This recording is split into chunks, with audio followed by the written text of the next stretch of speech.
Welcome to the Shooting Show. This week we're back on Skye with Scott Mackenzie looking for a red hind, plus Byron reviews the Browning X-Bolt.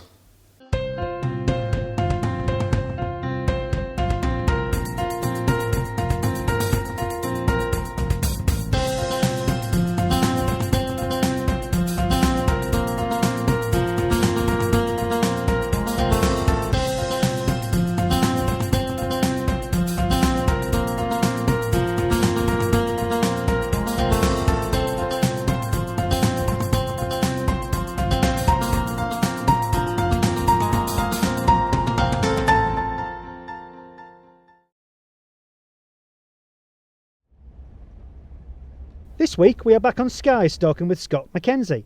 Near the end of the red hind season, he's taken out young chef Michael from the Eilean Iarmain hotel, as Scott wants the hotel's chefs to know the complete food cycle of the estate.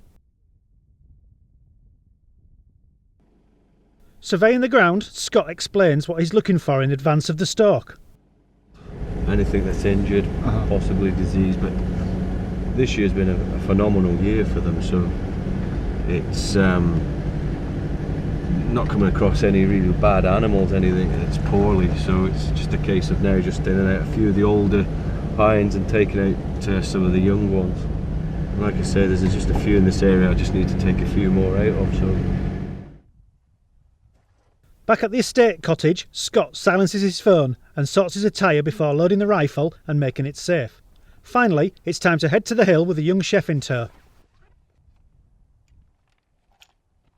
It's good to come to a place like Skye where all your ingredients are, fresh, local. It's great as a chef to be able to work with such items. It's really good to get such an understanding, especially when you see stuff in the news recently about where meat actually comes from. It's really good to see it come from the hill, going nowhere else other than through the south end of the island to then being on our place. I think it's a great idea. The pair eagerly seek out the reds as the sky darkens. As they near a pine plantation, the heavens eventually open, but that's Skye weather for you.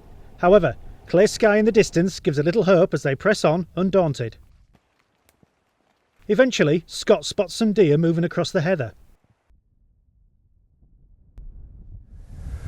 I think what we'll do is we'll cut wide around there and come in. Moving over the next brae, the stalkers close on the beast's position, taking the last stretch very carefully. Finally finding a suitable shooting position, Scott is ready, but the beasts drop out of view at the wrong moment. With the hinds now fixated on Byron holding the camera, Scott and Michael leave him behind, manoeuvring backwards and out of sight. On higher ground, Scott finally crawls in to take the shot. Please remember this footage is from the cameraman's angle, not from the shooter's, as Scott is now higher up on the left ridge.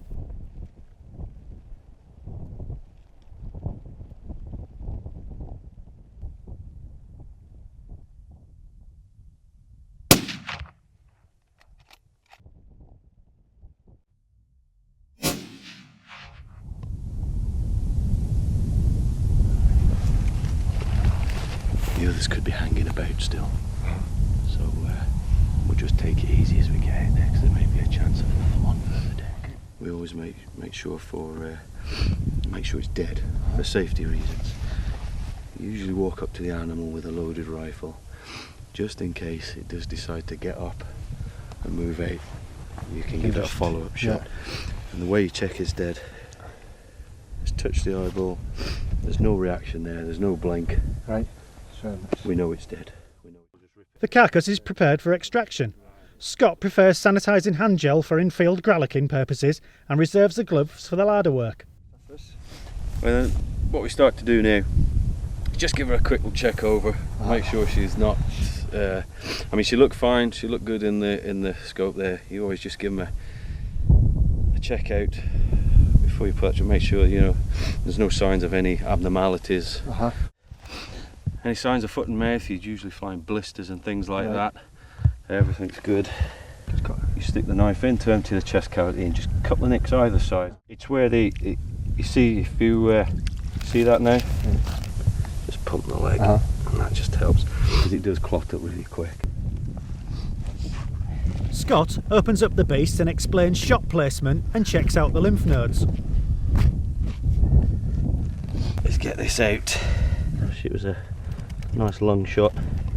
You know yourself when you're poorly, your glands swell and things like that. So you have to bear that in mind when you're checking them. They may be swollen, but not necessarily abnormal. But it could be the time of year she's pregnant. These are all fine. There's nothing untoward there. A job well done, it's time to head downhill to base. Having an Argo in terrain like this makes the whole process quicker and more manageable. Was there anything in particular that surprised you about the process? Just being out on the hill to realise, you know, there is a lot of time and effort that goes into it. Would never have expected to have, you know, to seen the amount of preparation that goes into getting it off the hill, rather than just a lot of folk would think they just go up there, shoot it, and that's it. No, it's really exciting as well, getting into the stalking process of it. You know, that was really good to see. You know, the fact that there is a process if it's shot in the lung, or if it's a hard shot, or you know, if it's injured, that you've actually got to follow up this process to make sure that you definitely get the kill in the end.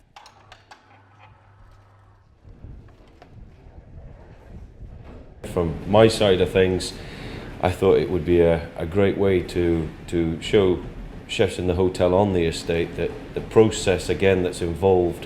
You can just feel it pinch when you bend the leg up and down. For me, getting it off the hill, for them making it into a fantastic meal for a guest in the hotel.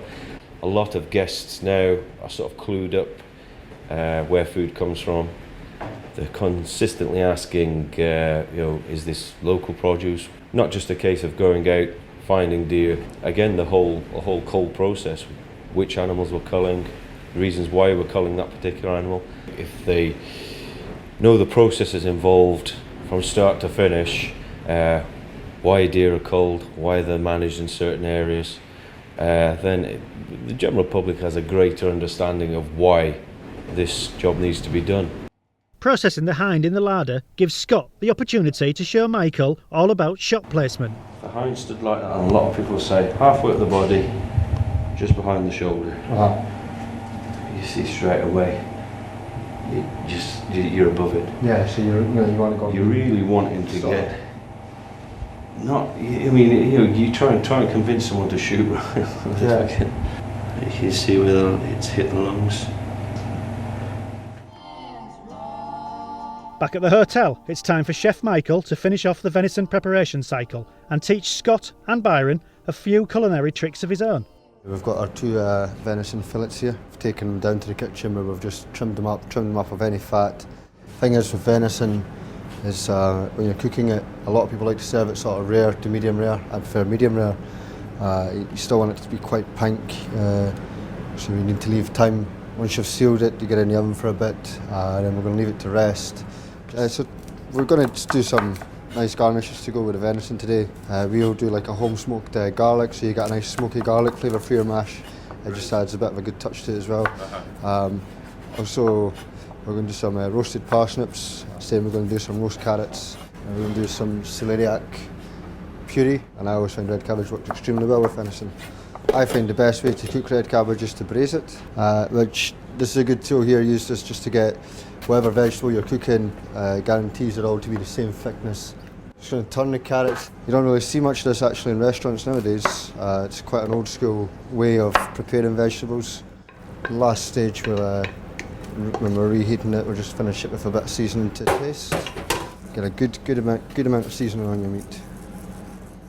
You always want to have that roasting hot pan. It's the noises you want to be hearing. If not, if you've not got it this hot, all you're doing is the natural juices are escaping from the venison, which means if your pan's not hot enough, you end up just boiling your meat. As you can see, we've got a nice seal on our meat there.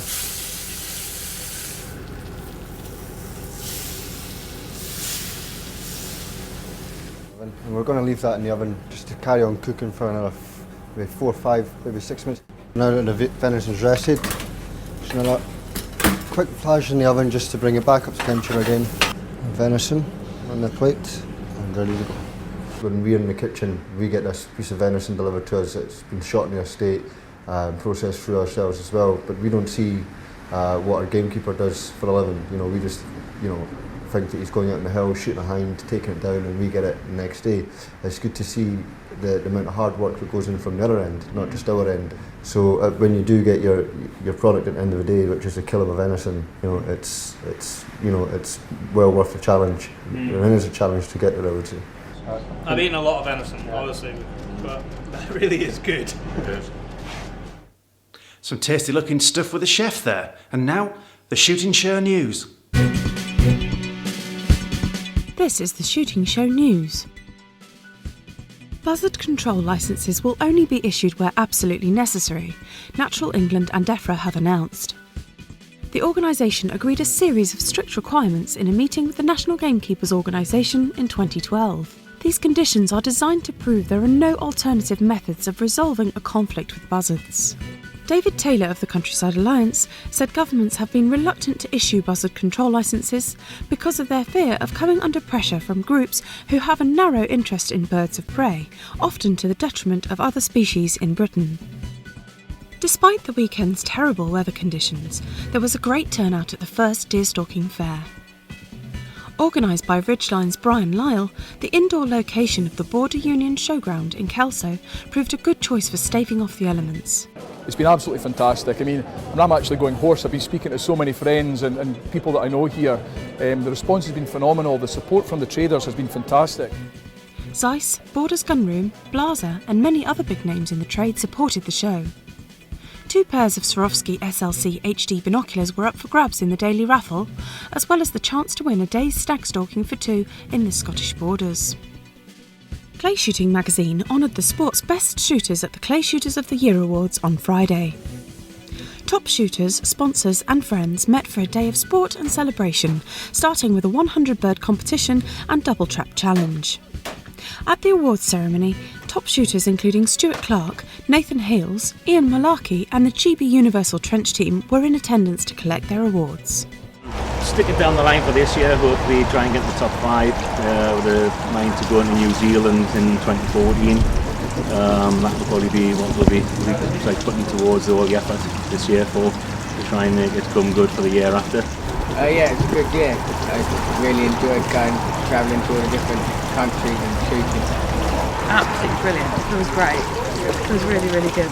The Wildlife Habitat Trust, WHT, has granted a £217,000 loan to preserve Norfolk marshland. The money will help the Rockland Wildfowlers Association buy 59 acres of land at Loads Marsh. Tim Russell, Secretary of the WHT and Director of Conservation at Basque, said the move was important for wildlife habitat preservation and Rockland wildfowlers would manage the land for shooting and conservation. And finally, Buscott Park Game Fair has been cancelled. Organisers said a lack of support from traders caused plans to fall through. The fair was due to be held for the first time in Farringdon, Oxfordshire on the 27th and 28th of April. The event has been postponed until 2014, with new dates already being considered. That was the Shooting Show news.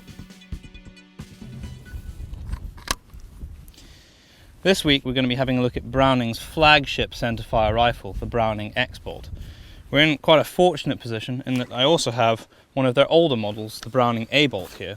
So we're going to draw a few comparisons between the two so that I can show you how they've improved their rifles as the years have gone by. The X-Bolt isn't a bad rifle to look at all. It's got some quite nice lines in the stock and in the receiver. This particular model has a fluted barrel. It's got a few unusual characteristics as well. If you have a look at the bottom metal here, unlike most rifles which are inlet into the stock, this bottom metal actually wraps around the stock, which is quite a nice touch and certainly makes it robust.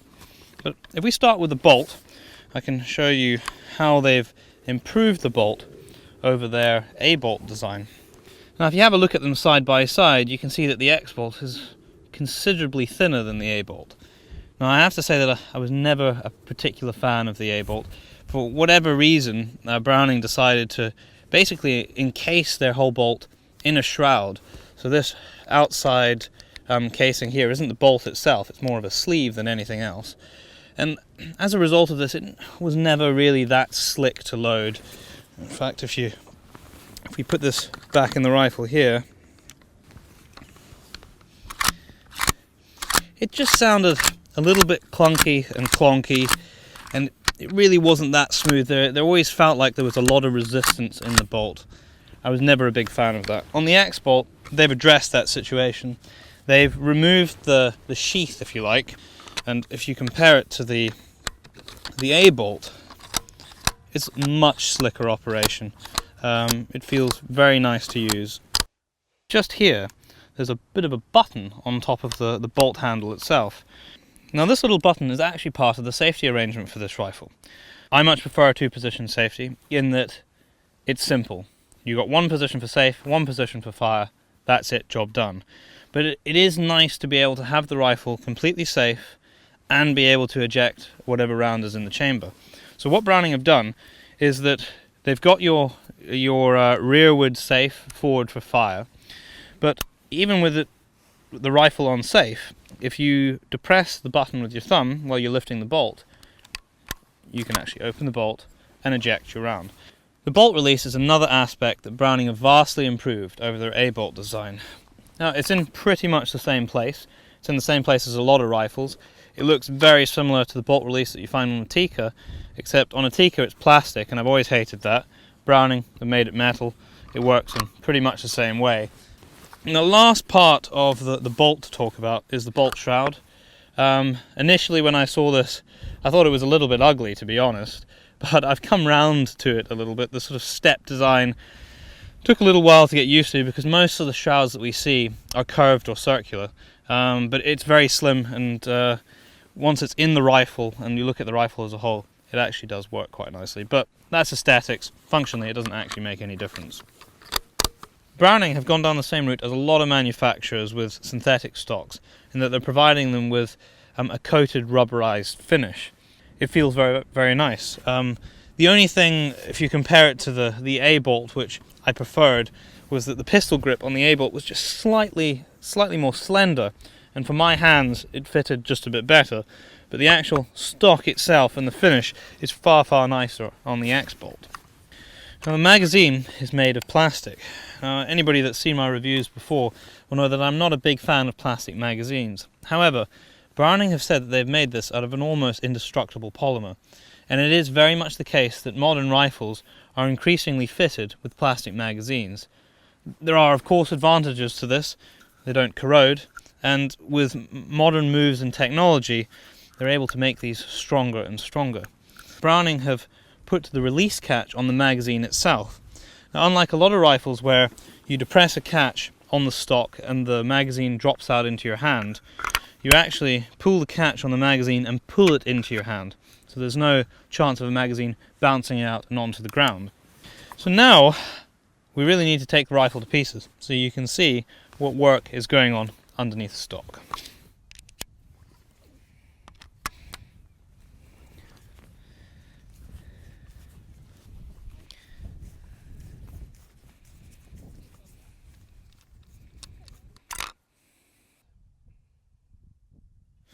You'll see that the action and barrel doesn't just fall out, and that's because this rifle is bedded. You can have a look inside. You'll see that it's not the neatest bedding job in the world, but it's not at all bad. And unlike most manufacturers, which will only go to the trouble of bedding the recoil lug area, Browning have gone a step further and also bedded a little bit further down the action. Also, if you have a look inside the stock, you will see this reinforced rib area in the forestock, and that's what gives it its rigidity. Now, there isn't a great deal to say about the metalwork. In terms of design, it's very, very similar to a lot of rifles on the market. It probably started life as a round receiver, but Browning have put some nice lines in it. The recoil lug system is identical to a Remington. We've talked about it before. The jammed washer between the receiver and the barrel. The last thing to talk about before we get to the trigger is actually how the Browning X-bolt gets the X-bolt name, and that is, unlike most mounts, which are just 2 screws either side of the ejection port, this actually has 4, and it's this X line of 4 and 4 that gives the X-bolt its name. Now, finally, the trigger. There is almost no over travel to speak of. In terms of creep, you know, I've had it on the range, I've fired it quite a bit, and and I was very, very happy shooting it. I didn't really have any complaints at all about it. The only thing that I would say is it would have been nice if you could bring the trigger pressure down just a little bit more, but you know, saying that, for a stalking rifle you probably don't need it, but if you had this in a varminting outfit, you probably want the trigger to be a little bit lighter. So really, that covers the X-bolt from start to finish. I'm going to take it back to the range now. We're going to go and shoot a couple of groups, and I'm going to let you see how it fires.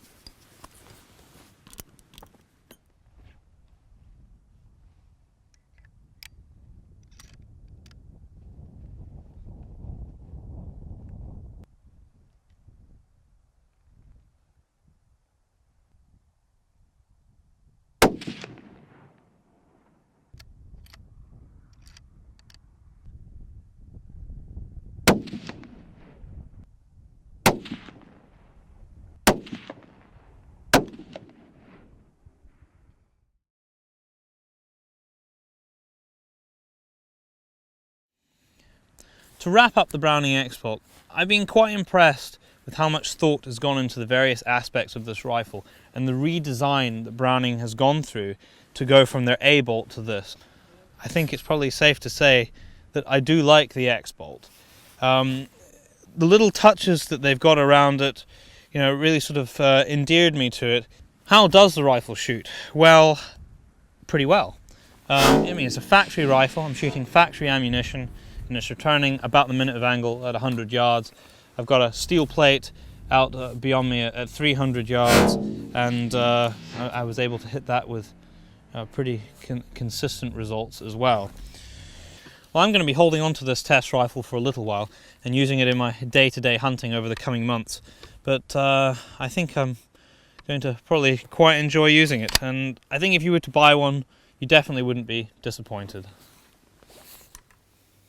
Well, that's it for this week. Thanks for watching. We're out every Monday, 7:30 p.m. UK time. This is The Shooting Show.